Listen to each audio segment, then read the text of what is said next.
Bangladesh has entered the last 24 hours of political campaigning ahead of its first election since Sheikh Hasina's government was overthrown in 2024. But there are security worries once again. On Friday, clashes broke out in Dhaka, with police confronting the protesters who were demanding justice for the late student activist Sharif Usman Hadi. He was shot and killed in an attack last December.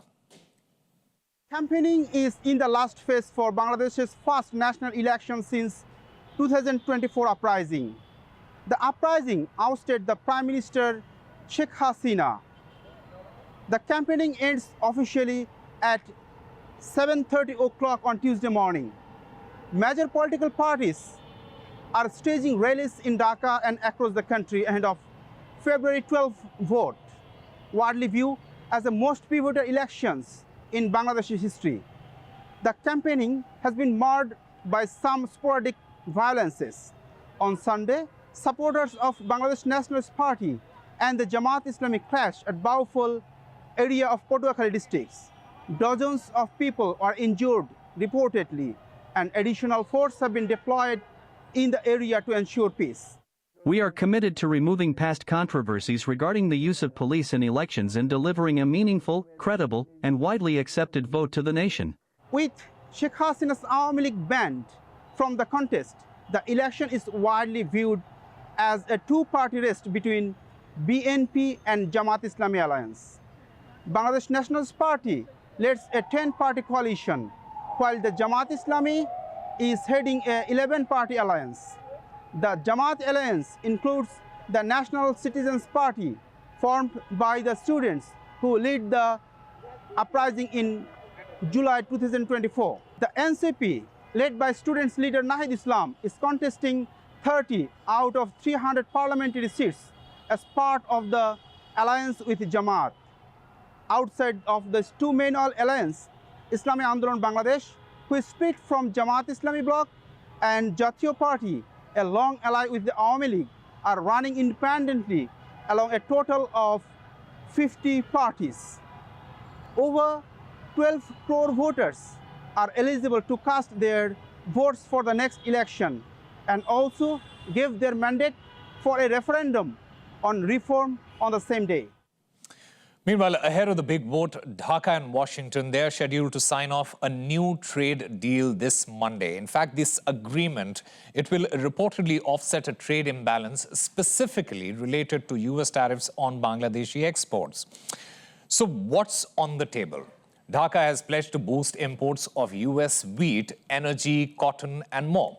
It will also see the Southeast Asian nation buy 25 Boeing aircraft, reduced from the initial proposal of 47. Other conditions reportedly involve cutting Chinese imports and upping purchases of US military equipment.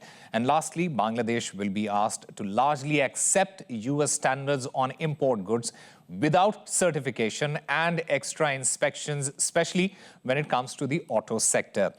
But a shroud of doubt, it surrounds the deal, with critics claiming that it could be heavily swayed in America's favor. In fact, we'll try and decode that. Joining us now is Professor and economist Santosh Mehrotra.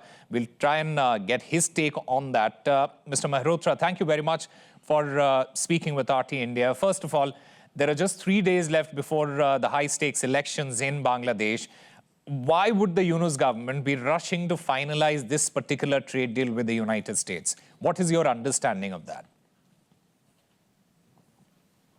Since so little is known about this, and so little has been so far revealed, it seems to me quite clear that this is on account of political leverage that the United States government has always had on the president.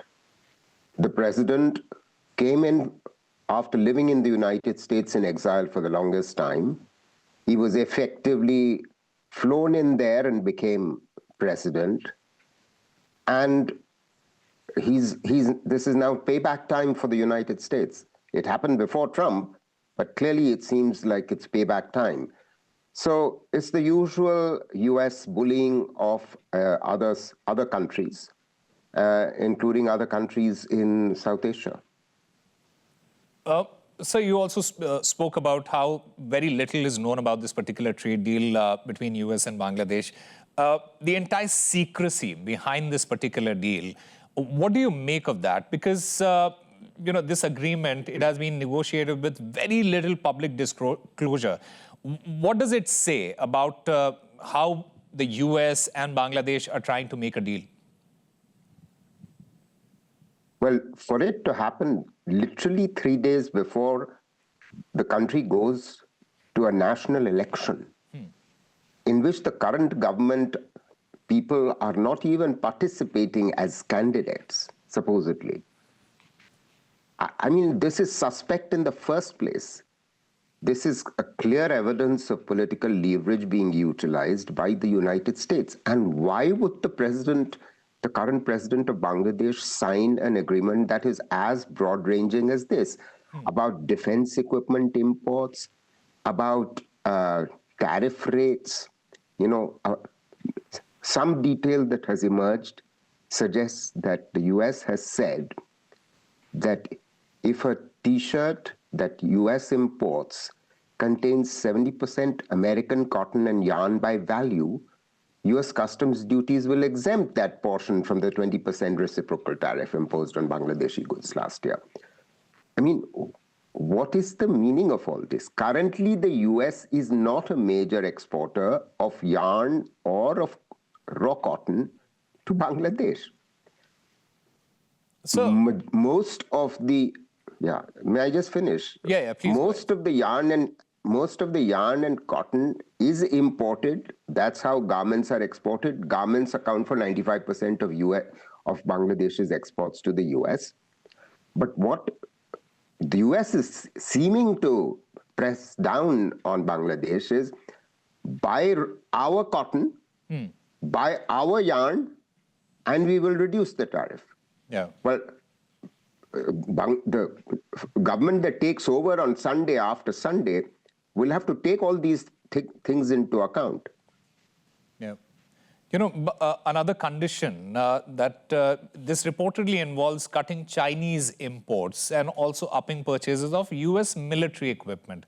Now, when it comes to Dhaka and their relationship with China, could this particular deal also affect Bangladesh's long-term trade relationship, particularly with China and other regional partners, according to you? Inevitably, it will. There is no question about it. That I'll come to the defense imports in a second, but just going back to the trade and to the garments and cotton and yarn, most of the yarn comes from India. Now, does that mean that India is going to suffer in its exports of yarn to Bangladesh? Brazil is a major exporter. India is a major exporter of cotton, of raw cotton to Bangladesh. All of these things are likely to be impacted. The defense imports, those are the ones which are most suspect, I believe, because there is no good reason for why an interim government, which is an unelected government, should be arriving at an agreement like this when a new government is supposed to come to power in 3 days' time after national elections. There is no legitimacy whatsoever, and we shouldn't be surprised if there are issues raised by a new government when it comes to power. It is likely to be a BNP government, Bangladesh National Party government. If it's it makes President Yunus will look very, very suspect on account of this. All right. Professor Santosh Mehrotra, thank you very much for speaking with RT India and sharing your thoughts, sir.